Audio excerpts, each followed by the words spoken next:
And this is for you, Turbo Cobra. I know you've been working on those body lines. You want to see body lines? Where do you measure it from? Do you measure it from here? Here? Or it goes back in again?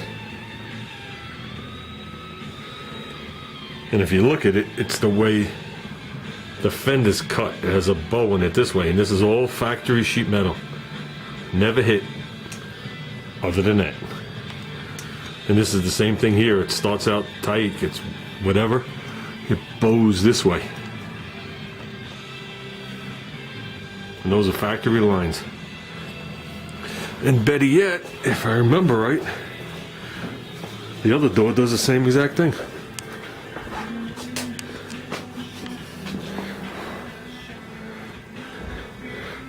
Not as bad, but it does it right here. And you can see it gets wide. Well, I mean the camera angle's doing it too, but you can see it changes. And those are factory gaps.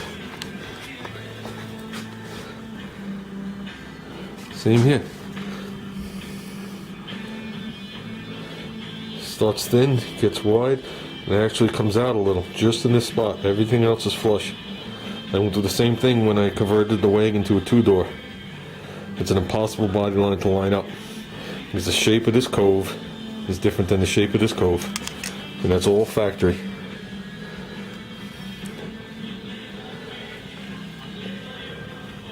Like I said, a lot of people spend time to get the gaps right, so when they're sitting at a show they don't have to make up excuses of why they're wrong. But technically they're wrong from the factory. And you go back to here, if you look right here, that's not rust bubbles. That's the lead they use when they lead the corner. And make sure that lead stayed there.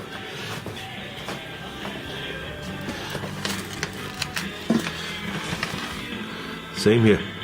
And I've had people ask me about that, say the car's rusting and whatever it is. No, that's the lead that they used when they leaded the corner. It's all what you want from it. On this car, I like original, minus the wheels, which are actually wheels you could have ordered from Rambler. They're American racing wheels. But other than that, it's a factory car. It just turned 40,000 miles on it. This door's locked. This car was bought in an estate sale.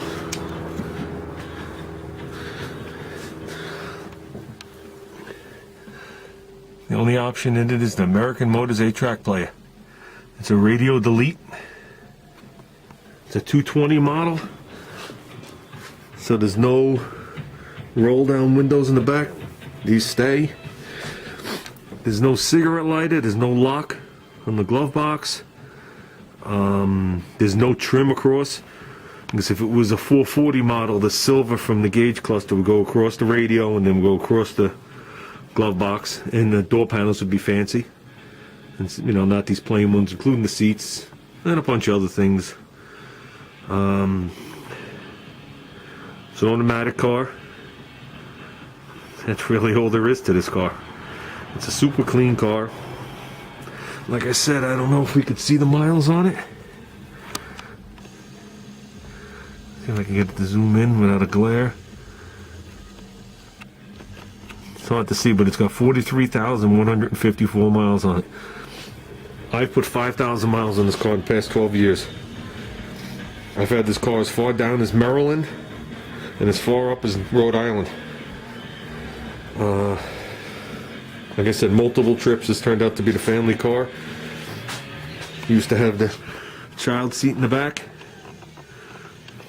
but that's no longer. My son's way too old for that, but I left the little harnesses in there and it holds a SpongeBob.